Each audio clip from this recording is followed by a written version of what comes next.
हाँ जी जनाब, अस्सलाम वालेकुम। आज हम लोग देखने जा रहे हैं IAS 17 लीजेस। IAS 17 लीजेस जो उनसे एक इम्पॉर्टेंट टॉपिक है ये जो आपको आना चाहिए। ज़्यादातर आपके अकाउंटिंग ट्रीटमेंट्स के अंदर टेस्ट नहीं होता, जहाँ पे आगे टेस्ट होता है वो क्वेश्चन नंबर आपके बेसिक जो क्वेश्चन हैं उनमें टेस्ट होता है। और काफ़ी अच्छा टॉपिक है, काफ़ी इंपॉर्टेंट टॉपिक है। इसको आप लोग उसको मतलब आप एक बार देख सकते हैं, लेके जा सकते हैं और समझ आएगी आपको कैसे इसको लेके चलना है आपने। और ये इसका पार्ट है, चेंज हो गया था। नंबर वन जो थिंग हमें नोट करनी है कि 1 जनवरी 2014 का स्टैंडर्ड मैंने उठाया और ये चेंज नहीं हुआ, कोई चेंज नहीं है इसके अंदर। तो इसके बाद आपने ये परेशान नहीं होना कि यार ये पुराना स्टैंडर्ड उठा के हम कर रहे हैं, 1 साल पुराना है, चेंज नहीं है, इसलिए नो वरीज। कुछ टॉपिक्स हैं जिनको हमने लेके चलना है। अगर आप अपने पास नोट्स बना रहे हैं तो आप एक बार इस बार लिख लीजिएगा कि नंबर वन इसका ऑब्जेक्टिव क्या है, हमारी करने की वजह क्या, हम इसको सीखेंगे तो क्या मिलेगा हमें। Is to prescribe for lessee and lessor, cut this out, lessor not in F7। हमारे पास सिर्फ लेसी की ट्रीटमेंट है। लेसी क्या होता है? जो लीज लेता है। लेसोर कौन होता है? जो लीज देता है। लेसोर असली मालिक होता है। लेसी कौन होता है? जो यूज़ करता है। हम पढ़ेंगे क्या चीज़ होती हैं, उनकी अप्रोप्रिएट अकाउंटिंग पॉलिसी डिस्कस करनी है। इसका ऑब्जेक्टिव हमारा क्या है कि हमें क्या अचीव करना है at the end, and disclosure to apply in relation to leases. क्या आपने अपनी अकाउंटिंग, आपने अपने फाइनेंशियल स्टेटमेंट में डिस्क्लोज़ क्या करना है कि आप क्या चीज़ लिख रहे हो लीज़ की टर्म्स में। ठीक है, 2-3 ऑब्जेक्टिव हैं इसके।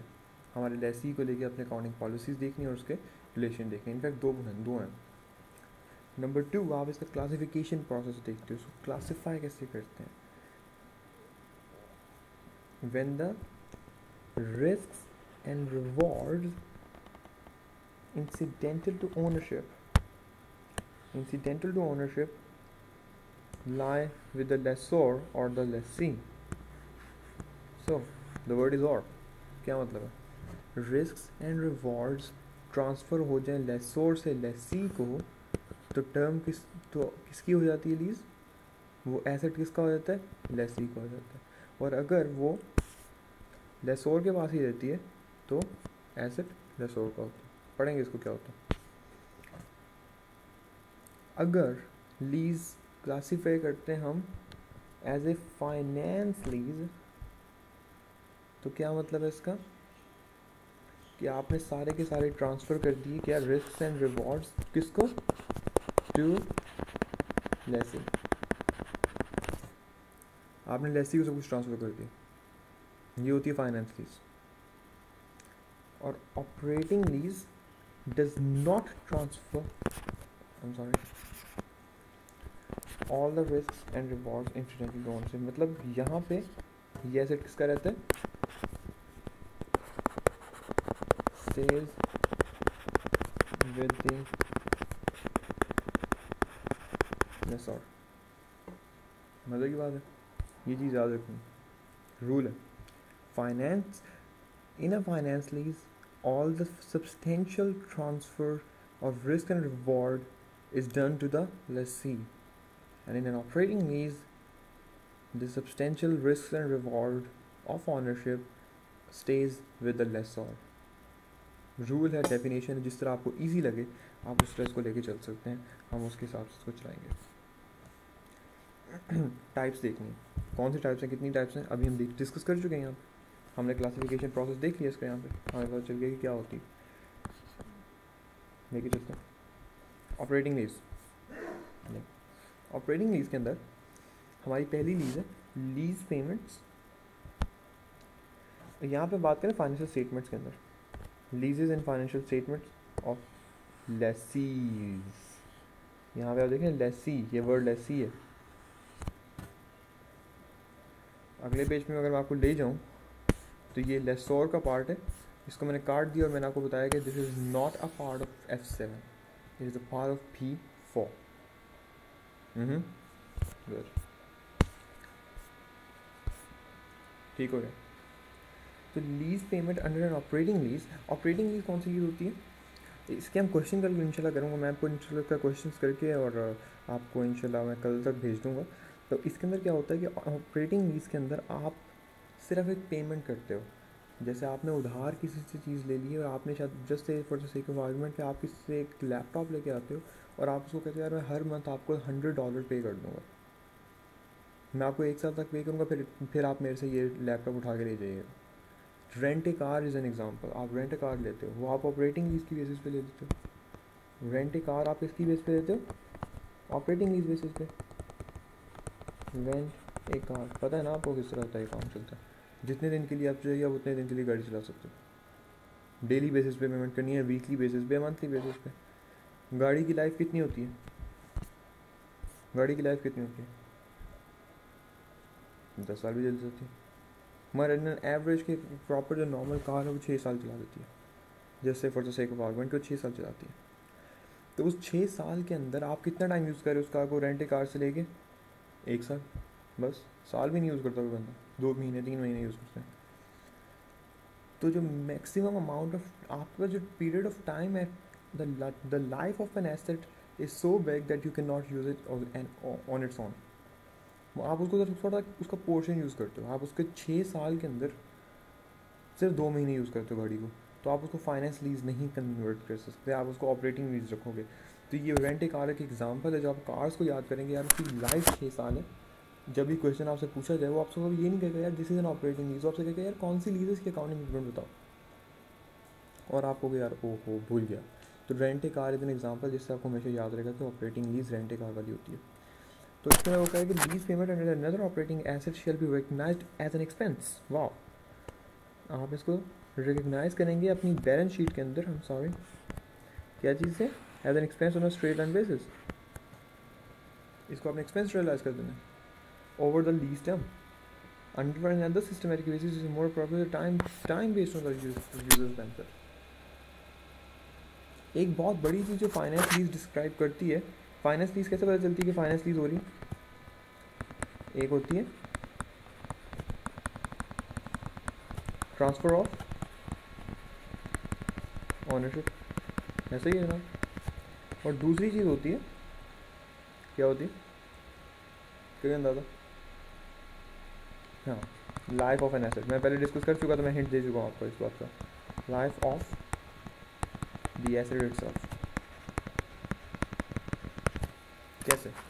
एक तो ट्रांसफर ऑफ ओनरशिप कैसे होती है, द रिस्क एंड रिवॉर्ड्स और कॉस्ट, रिस्क एंड रिवॉर्ड्स। यहाँ पे कैसे होती है कि द मैक्सिमम लाइफ,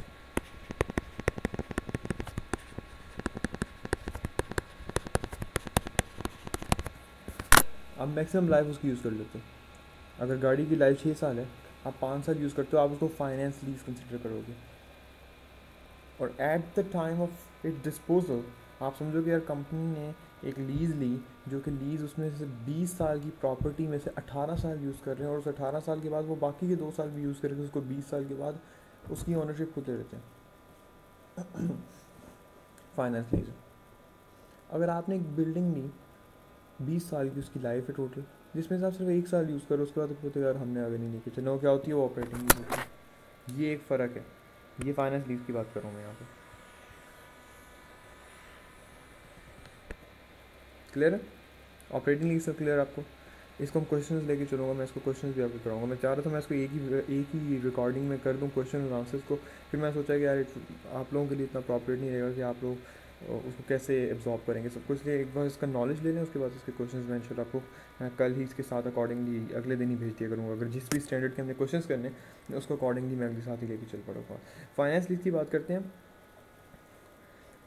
लेसी ने क्या रिकग्नाइज करना है, यहाँ पे मैं इसको थोड़ा बड़ा कर रहा हूँ। लेसी क्या रिकग्नाइज करेगा? लेसी रिकग्नाइज करेगा finance lease as an asset, as a finance asset, किधर? बैलेंस शीट में। और एज अ लाइबिलिटी, हाँ लाइबिलिटी किस चीज़ की भाई?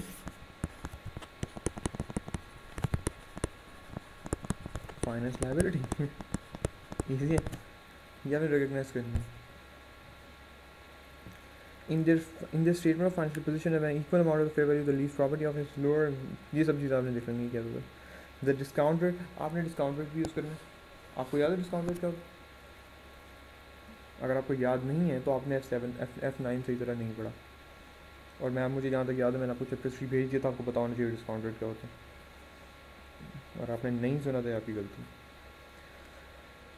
मैं इसके अंदर नहीं जा रहा। आपने present value of the minimum lease payment देखनी है कि आपने मिनिमम लीज पेमेंट करनी कितनी है और उसकी प्रेजेंट वैल्यू आपने अगले 20 साल तक करनी है, तो जो इस साल की वैल्यू है वो अगले साल की वैल्यू से बराबर नहीं होती, अगले साल की वैल्यू कम हो जाएगी, 30वें साल की और कम हो जाएगी, 15वें साल की और कम हो जाएगी। तो सारी कम करके उसको एड ऑन करेंगे with the help of the discount rates, आपको पता चल गया क्या करना है। और इनिशियल डायरेक्ट कॉस्ट जो सी है लेसी की वो ऐड कर लेगा एसेट के अमाउंट में।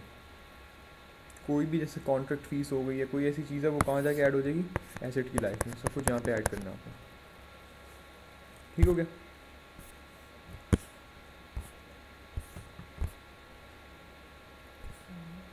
परफेक्ट। तो minimum estimation profit based on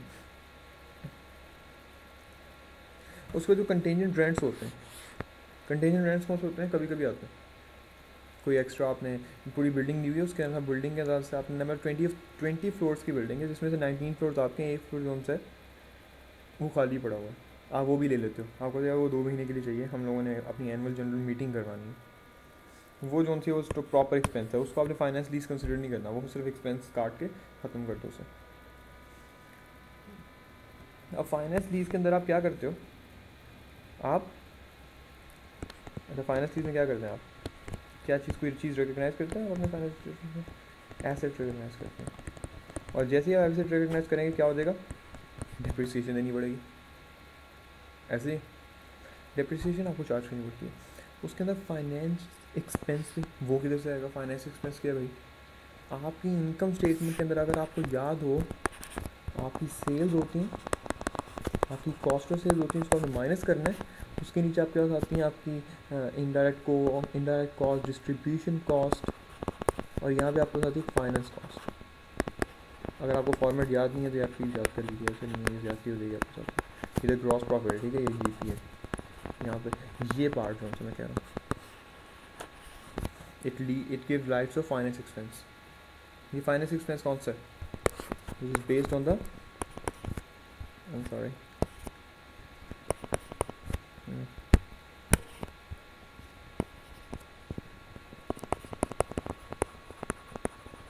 discount rate.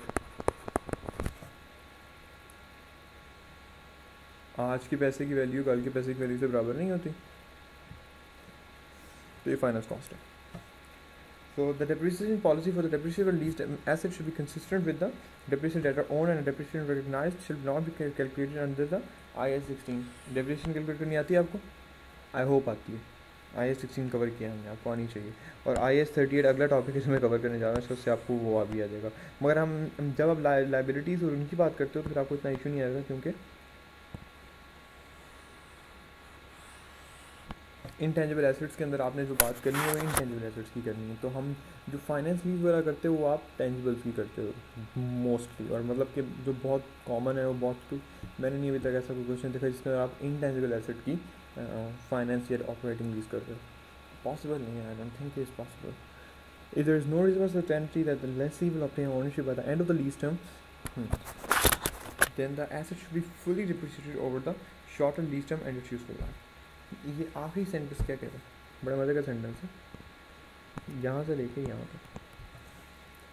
अगर आपको पता है कि यार lessee will obtain the ownership by the end of the lease term, there is no reason certainty, क्या मतलब कि जब एक टाइम है, ये टाइम लाइन आपके पास पूरी पड़ी हुई है, इस साल 2001 में आपने लेसी ने लिया था, 2011 के अंदर उसने लेसी ने ये पूरी पूरी टर्म्स ख़त्म कर देनी है, और इस टाइम पे आके आपको पता है यार लेसी ने एसेट नहीं लेना, ऐसी at the end of the year, at the end of the finance lease the ownership automatically gets transfer to who, the lessee. ये फाइनेंस लीज के अंदर होता है, मगर यहाँ पे ऐसा नहीं हो रहा, यहाँ पे ऐसा नहीं हो रहा, क्या करोगे?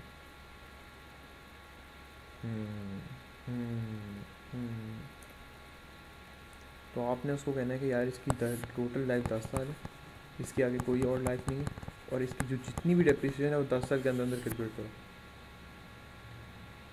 और हाँ, अगर लेसी कंटिन्यू करता है, इसको 2020 तक रखना चाहता है कि आप इसको यहाँ पे इसने सारी लीज टर्म्स दे दी, इसको अपना इसने प्रॉपर एसेट बना दिया। अब ये फाइनेंस लीज वाला प्रॉपर एसेट नहीं है, फाइनेंस एसेट नहीं है, ये ख़त्म हो गया यहाँ से।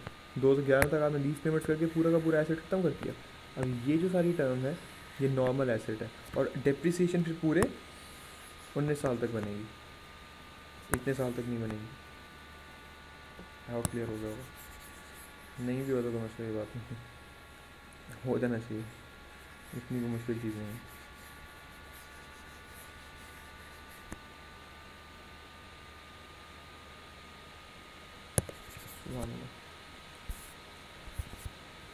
तो और ये टॉपिक नीचे वाला इसको I don't think it's not in your syllabus, इस वजह आपको परेशान होने की ज़रूरत नहीं है कि यार उसको कैसे लेके चलना है या क्या चीज़ है ये। तो ये आपका टॉपिक था IAS 17 लीजेस का। आई होप क्लियर हुआ होगा। इसके क्वेश्चन मैं आपको अकॉर्डिंगली भेज दूँगा। इसके क्वेश्चन बहुत इंपॉर्टेंट है और आपने इसको लेके चलना है इस टॉपिक को। ये टॉपिक भी बहुत इंपॉर्टेंट है, इसलिए देखिएगा, समझिएगा, जो चीज़ आपको समझ ना आए वो मेरे से पूछिएगा और इंशाल्लाह मैं कॉन्टैक्ट में रहूँगा आपके। फिलहाल के लिए इतना ही, बहुत बहुत शुक्रिया, अल्लाह हाफ़िज़।